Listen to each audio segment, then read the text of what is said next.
Didik TV KPM. Kembali bersama kami di Didik TV KPM dalam slot menengah atas. Sama-sama kita sedang belajar mata pelajaran Sains Komputer untuk tingkatan 5. Topiknya pengkomputeran dan dalam setiap topik itu mesti ada mengenai etika, betul tak? Bersama saya ialah Cikgu Ashikin. Cikgu Ashikin akan berkongsi dengan kita mengenai etika, Cikgu, ya, dalam bidang pengkomputeran. Ya, kita akan pergi kepada standard pembelajaran 1.1. Kita akan kena pasti aktiviti tidak beretika dalam pengkomputeran.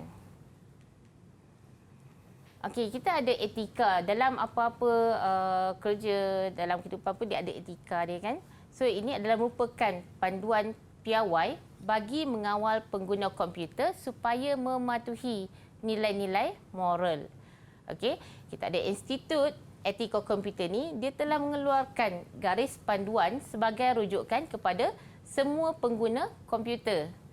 Okey, walaupun kod etika ni telah disediakan sebagai panduan, okey, masih lagi terdapat perlakuan yang tidak beretika dilakukan oleh pengguna komputer. Okey, cikgu ada senarakan. Okey, 10 kod etika. Okey, yang pertamanya adalah dilarang menggunakan komputer dengan niat untuk membahayakan orang lain. Okey. Contoh dia menggunakan komputer untuk mencipta perisian virus. Okey. Dan menyebarkan virus dengan niat untuk merosakkan atau memanipulasi data atau fail pengguna lain. Yang ni biasa juga berlaku. Kadang-kadang mungkin kita bagi pinjam pada orang, kan, komputer kita, rupanya dia ada niat yang tidak baik. Mungkin dia curi kita punya fail, dia padamkan kita punya data tadi. Okey, so sangat bahaya sebenarnya. Okey, kemudian dilarang mengganggu urusan privasi atau tugasan komputer orang lain. Okey, mengganggu hak urusan peribadi orang lain dan memuat turun perisian tidak sah ke dalam komputer orang lain sehingga mengganggu fungsi komputer.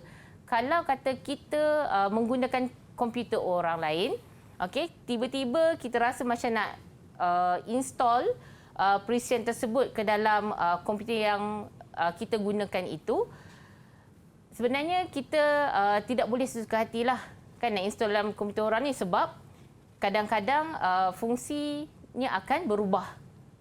Okey, jadi dia boleh mengganggu fungsi komputer tersebut. Okey, yang seterusnya, yang ketiga, dilarang menceroboh dalam fail komputer orang lain. Okey, yang ini adalah mendapatkan data daripada fail peribadi orang lain tanpa kebenaran. Cuba-cuba tengok, kan, nampak je fail tu nampak macam sulit sebenarnya, tak boleh buka, tapi kita klik juga. Okey, mengintip, bukannya buka pintu mengintip, tetapi kita nampak ada satu folder yang milik peribadi orang, tetapi kita telah cuba, bila tengok orang tu tak ada, kita klik dan kita nampaklah mungkin ada dekat situ ada Slip gaji, cikgu. Slip gaji, kan? Bahaya, cikgu. Lepas tu disimpan ID dan juga password. Sebab macam apa, sekarang ni terlalu banyak sistem yang kita akan guna, kan? Semua diperlukan ID dan password. So mungkin dia letak ID dan password beza, so dia letak dalam satu file supaya dia mudah cari bila diperlukan, takut dia lupa. So salah kat situ. Kemudian kita tengah duduk dekat komputer tu, apa yang kita buat? Tiba-tiba datang satu email notification. Okey, datang saja email tu, kita nampak sesuatu tajuk yang macam menarik. Tapi bukan email kita, email orang, kawan kita tu, cikgu. Kawan kita Baik. tu. Jadi kita terklik. Bukan terklik sebenarnya, kan. Mungkin dia nak tahu apa benda, hati teruja nak buka, kan, mesej tersebut. Maka dia telah melanggar hak peribadi. Okey, inilah kod etika yang ketiga. Yang keempat, dilarang menggunakan komputer untuk mencuri. Memang salah. Ramai juga mungkin disebabkan teknologi, dia cuba menjadi hacker mungkin, cuba untuk menggunakan ilmu yang dia ada itu, maka dia cuba menggunakan komputer tadi tu untuk mencuri. Curi ni dia banyak, bukan cakap curi duit, curi data. Okey. Untuk tujuan mendapatkan sumber kewangan. Nampak saja ada ID perbankan. Tajuk fail pula letak tajuk perbankan. Kan? Oh, Menarik jadi betul, cikgu, sangat menarik. Jadi dia menggunakan dia punya segala cara untuk curi data tadi. Nampak tak? Dapat sumber kewangan. Curi kat situ. Okey, yang seterusnya. Yang kelima. Okey, dilarang menggunakan komputer untuk bertindak sebagai saksi palsu. Okey, zaman sekarang ni ramai juga yang suka mengubah maklumat. Kan? Sebab tu kita kena berhati-hati apabila kita melayari internet. Sebab bila dia boleh mengubah maklumat seseorang itu, dia boleh merosakkan nama baik seseorang. Kan sekarang ni banyak berita-berita palsu. Okey, kita sebagai pengguna komputer, okey, orang sebagai rakyat yang baik ni, kita kena jaga kan supaya tidak menyebarkan berita yang tidak sahih. Okey, pastikan dapat daripada sumber yang betul dan tepat, barulah kita boleh sebarkan. Kalau tak pasti, jangan sebar. Okey. Kemudian yang keenam, tidak menggunakan atau menyalin perisian orang lain tanpa kebenaran. Okey, kita ni diberikan satu tugasan. Biasa dekat sekolah pun cikgu selalu bagi tugasan. Okey, tak sempat buat, maka dia ambil tugasan kawan dia, dia copy dan jadikan tugasan dia. Tak boleh kat situ. Kemudian selain pada tu, melakukan salinan haram terhadap perisian hak cipta. Mungkin projek. Ada orang dia buat video, kan? Dia buat Mungkin lagu, ada orang nyanyian. upah dia, Yeah. kan? Kemudian nampak macam menarik, klip 1, 2, 3 second tu pun nampak menarik. So dia ambil dan telah menjadikan dia terus upload ke, kan? So memang tak bolehlah kat situ. So kita kena jaga, tak boleh menyalin sesuka hati perisian ataupun apa saja file-file yang ada dekat dalam komputer orang tu. Okey, memang benda itu adalah salah. Kita kena pegang kepada etika yang etika inilah, kan? Sebab kita masing-masing ada prinsip. Okey. Yang seterusnya, cikgu. Okey, kita tengok. Yang seterusnya, tidak menggunakan sumber komputer pengguna lain tanpa kebenaran.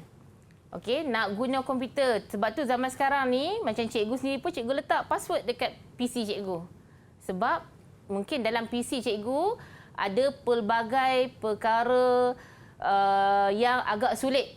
Kan, kadang-kadang kita terlibat dengan pelbagai pihak. Jadi ada perkara-perkara sulit yang memang tak boleh orang lain tengok. Jadi dia akan letaklah password. Jadi kalau kata kita nak menggunakan komputer seorang pun, dia perlu meminta izin terlebih dahulu pada pemilik komputer sebelum menggunakan komputer tersebut. Kalau pemilik komputer tu bagi, baru kita boleh guna. Kalau tak boleh, memang tetap tak bolehlah. Okey, pastikan ada kebenaran. Okey, yang ke-8, menggunakan harta intelek orang lain sebagai hak milik. Okey, dia buat salinan, dia mengkomersialkan perisian tersebut tanpa kebenaran pemilik. Kan? Benda tu memang benda yang baik, tetapi itu adalah milik peribadi kawan kita tadi. Kan? Jangan ambil dan terus sebarkan. Sebab mungkin dia ada masa untuk disebarkan ataupun ada orang lain bagi bayaran pada dia untuk dia buat satu kerja tu, kemudian dia akan pas pada pihak yang berkenaan ke, kita tak tahu, kan? Kita tak tahu. Jadi jangan buat apa-apa salinan. Okey, ataupun terus mengkomersialkan perisian tersebut tanpa kebenaran pemilik tadi. Okey, yang seterusnya. Okey, yang ke-9, mempertimbangkan kesan sosial daripada program dan sistem yang dibangunkan. Okey, pembangunan perisian ni mencipta permainan video atau perisian dengan tidak mempertimbangkan jenis kandungan yang mempunyai unsur-unsur tidak baik. Mencipta tu bagus, membangunkan perisian tu memang sangat bagus. Okey. Tetapi kita kena pertimbangkan segala unsur, kita hanya akan tengok yang positif saja sebab kadang-kadang perkara yang kita cipta tu tidak sesuai kepada kanak-kanak. Okey, beza juga kan di antara orang bukan Islam, orang Islam. So ada perkara-perkara, isu-isu sensitif yang perlu kita ambil berat semasa kita membangunkan mana-mana perisian. Okey, yang ke-10 yang terakhir, disarankan menggunakan komputer dengan menunjukkan pertimbangan dan menghormati pengguna lain. Jadi, semasa berkomunikasi melalui internet ni, okey, seseorang tidak melayan orang lain dengan hormat. Okey. Menceroboh ruang peribadi orang lain. Okey. Menggunakan bahasa yang kesat. Kalau kita tengok disebut sebagai keyboard warrior kan, ramai yang menulis tanpa berfikir terlebih dahulu. Okey, sebab tu ramai juga yang kita tersalah kan. Asyik share. Rupanya benda yang kita kongsi tersebut adalah benda yang palsu, tidak sahih, berita-berita tidak sahih. Okey, tidak berbudi bahasa. Okey, semasa berkongsi melalui internet dan tidak menghormati masa dan sumber orang lain. Selain itu, seseorang tidak berterima rasa dengan pengguna komputer yang baru.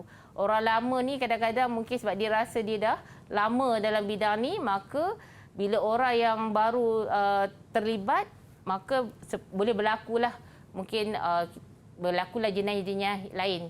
Kan macam buli tadi pun boleh berlaku juga kat sini. Tidak hormat orang lain. Okey, kita dah belajar 10 kod etika tadi kan. So kita kena pegang kepada kod etika tadi semasa menggunakan komputer. Adakah cikgu akan uji pemahaman saya dan murid-murid di rumah? Okey. Apakah Kita dah soalan ni, belajar cikgu? tadi kan. Okey, kita tengok kepada soalan yang pertama. Okey, nyatakan kod etika pengguna komputer berdasarkan contoh aktiviti yang tidak beretika dalam pengkomputeran. Okey, contoh aktiviti tidak beretika. Ahmad memuat naik lukisan pemandangan gunung jerai yang diambil dari sebuah laman web di Instagram miliknya tanpa memberi kredit kepada pemilik lukisan tersebut. Saya pasti cikgu gambar lukisan pemandangan gunung jerai di laman web itu adalah harta intelek kepada saya pasti pelukis tersebut. Maka ini adalah melanggar dia telah melanggar daripada sisi tersebut cikgu. Dia seperti harta intelek itu miliknya sendiri. Adakah itu jawapan yang betul cikgu? Okey, kita tengok. Kita dah belajar tadi kan 10 kod etika tadi. Okey, kita akan tengok manakah kod etika yang berkaitan dengan contoh yang cikgu tunjukkan. Okey, kita tengok. Ini contoh larang dia. Menggunakan harta intelek orang lain. Panjang sikitlah sebab kita ada 10 kod etika tadi, memang panjang dia punya jawapan dia. Okey, betul dilarang menggunakan harta intelek. Perkataan harta intelek tadi tu dah tepat menerangkan. Okey, dilarang menggunakan harta intelek orang lain tu sebagai hak milik sendiri. Tak boleh ambil suka-suka hati. Kan macam kita selfie, kemudian orang lain ambil gambar kita dan upload dekat dia punya media sosial. Tak boleh kecuali mendapat kebenaran. Okey, yang kedua, Aminah telah membuka dan membaca email peribadi milik rakannya di tempat kerja tanpa kebenaran. Aminah, Masya saya rasa Allah. tu berkobar-kobar tu cikgu nak baca tu. Itu salah tu cikgu. Saya pasti ini Aminah sebenarnya telah menceroboh fail peribadi ataupun fail peribadi kepada rakannya tersebut. Maka dilarang menceroboh fail peribadi ataupun privasi rakannya. Adakah itu jawapannya? Dilarang menceroboh ke dalam sangat fail tepat komputer. 5 bintang dekat sini. Okey, dilarang menceroboh ke dalam fail komputer pengguna yang lain. Ada soalan lagi juga. Soalan yang seterusnya. Nyatakan istilah dimasukkan oleh maklumat berikut. Dia menguji kod etika tadi saja sebenarnya. Okey, berlaku kecurian maklumat selalu terjadi melalui email. Berlaku selalu kecurian. jadilah email. Okey, Saya apa rasa istilah dia? Ini adalah phishing cikgu. Kerana mencuri maklumat dan selalu jadi dalam email. Betul. Adakah ini phishing cikgu? Ya, tepat sekali. Phishing. Baik. Yang seterusnya cikgu, melanggar hak cipta, mengakses dan mengagihkan salinan bahan digital secara haram. Tadi ada cikgu sebut pirate atau cetak rompak. Ya. Adakah ini cetak rompak juga jawapan dia? Tepat sekali. Baiklah, Okey, cikgu. 5 bintang. Tahniah. Terima kasih cikgu. Itulah Sebab soalan-soalan kita untuk segmen ni. Sebentar nanti cikgu Ashikin banyak lagi. Cikgu nak uji kita lepas ni. Ada lagi. Saya pasti cikgu ada benda lagi nak ajar kita. Ya, tapi kita akan berehat sebentar. Pastikan anda jangan ke mana-mana. Teruskan bersama kami di Didik TV KPM.